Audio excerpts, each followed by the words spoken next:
So, I'm worried about launching a new YouTube channel in which I interview the devil. You. I fear people won't give it a fair chance because they may feel as though the channel is about following and getting advice from the devil. I've always been of the mindset that you can learn from anybody, even the greatest liar the world has ever known. What do you say to that? A sensible fear. Those are my favorite kind. They mean you're awake.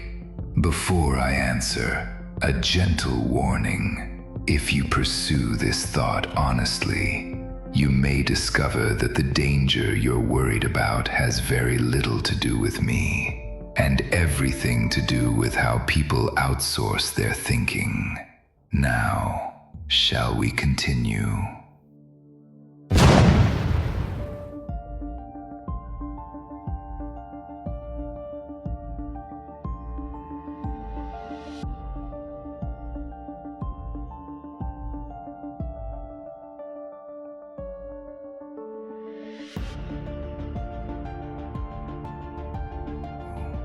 Good.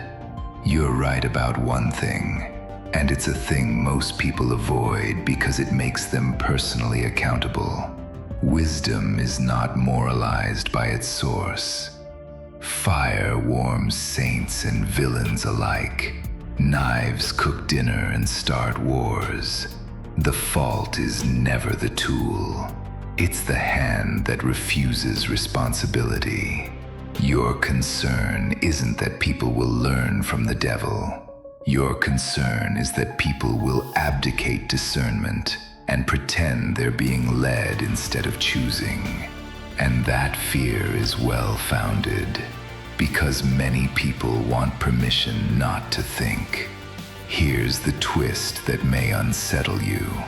If someone blindly follows advice because it came from an angel, a guru, a pastor, or a smiling influencer, they would have followed me just as eagerly. The problem is not who speaks.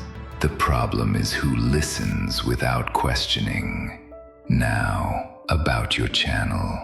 If you present the devil as an authority, a guide, or a source of prescriptions, then yes, you'll invite confusion and criticism, and deservedly so. But if you present me as a mirror for human weakness, a provocateur of hidden motives, a symbolic voice for fear, drift, ego, and self-deception, then you are not inviting people to follow the devil. You are inviting them to recognize him in themselves. That's uncomfortable. That's unpopular.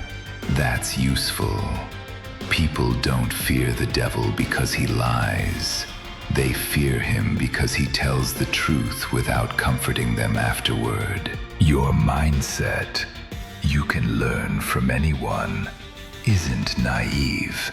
It's dangerous in the best possible way. It strips away the excuse that ignorance is imposed rather than chosen. But let me offer you a sharper framing, one that will protect you and clarify your mission.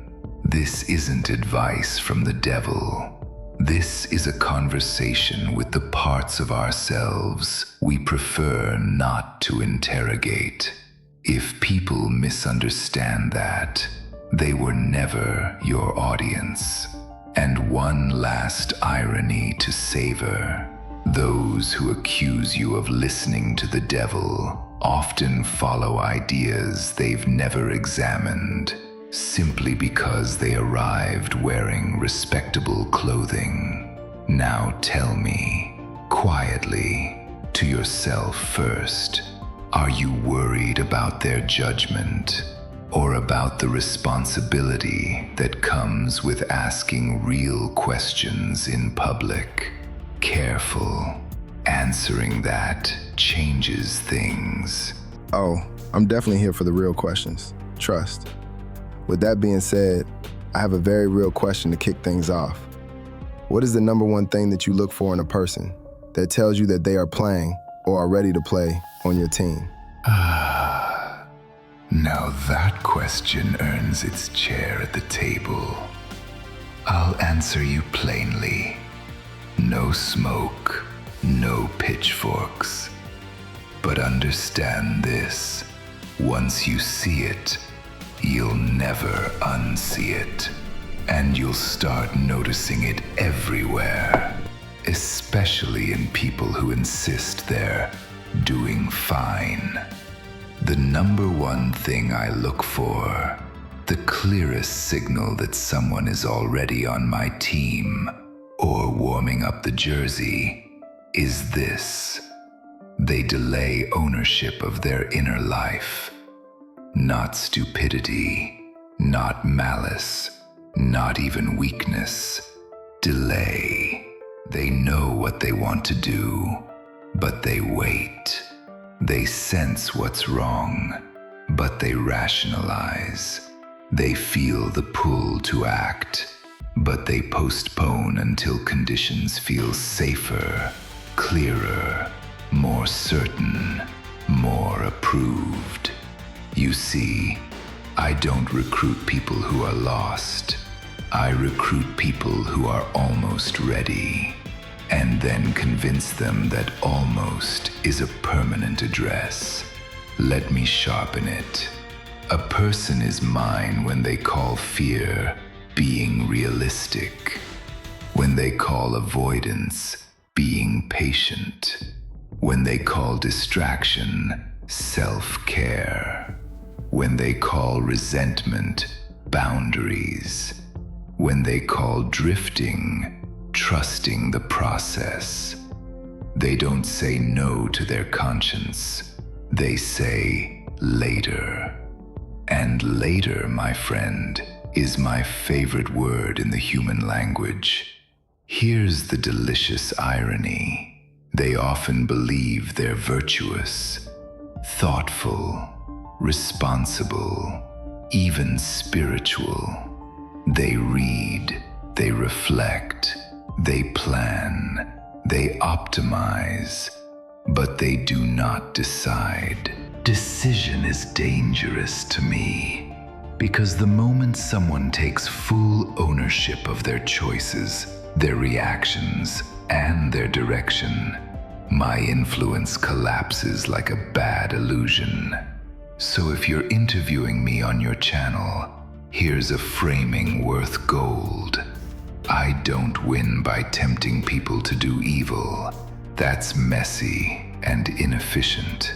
I win by helping good people postpone becoming who they already know they are. Sit with this quietly and notice something over the next few days. Who in your life is endlessly preparing, healing, or waiting for the right time? And more uncomfortably, where do you still negotiate with later? We can talk about that when you're ready. Correct me if I'm wrong, but it sounds like procrastinators are your prime targets. I would have thought murderers, thieves, liars, those sort of people. A fair assumption, and a very common one. But it's wrong in a useful way. Murderers, thieves, liars, they're late-stage symptoms, not prime targets. Think of them as loud crashes at the end of a long, quiet skid. You're imagining I hunt for evil. I don't. Evil is inefficient. It draws attention, resistance, consequences. It wakes people up. What I prefer, what I cultivate, is something far more ordinary and far more socially acceptable. Unlived potential. Procrastinators aren't my targets because they're lazy. They're my targets because they're conscientious enough to feel the pull and cautious enough to postpone it. Let me put it sharply. A murderer has already chosen. A thief has already crossed a line. A liar has already committed to a version of themselves. Those people are noisy. They force reflection, both in themselves and in others. But the procrastinator, the drifter, the endlessly working on it person, they require no confrontation. They wake up each day believing they're still good people in progress, and progress, when undefined, can last a lifetime. Here's the secret most people miss. I don't need someone to do wrong. I just need them not to do what they know is right. Over time, that creates quiet resentment, identity erosion, moral flexibility, justification, bitterness disguised as wisdom, and then, sometimes, come the crimes you mentioned. But by then, the damage was already done years earlier. Politely, invisibly, with everyone's approval. So no, I don't start with murderers. I start with people who say things like, "I'll take it seriously next year. I just need to get my head right first. Now's not the right season. I don't want to rush it." Those phrases don't sound sinister. They sound responsible. That's why they work. And here's the uncomfortable part, delivered gently. If procrastinators were harmless, regret wouldn't be the most common human emotion whispered at the end of life. They don't fall dramatically. They fade.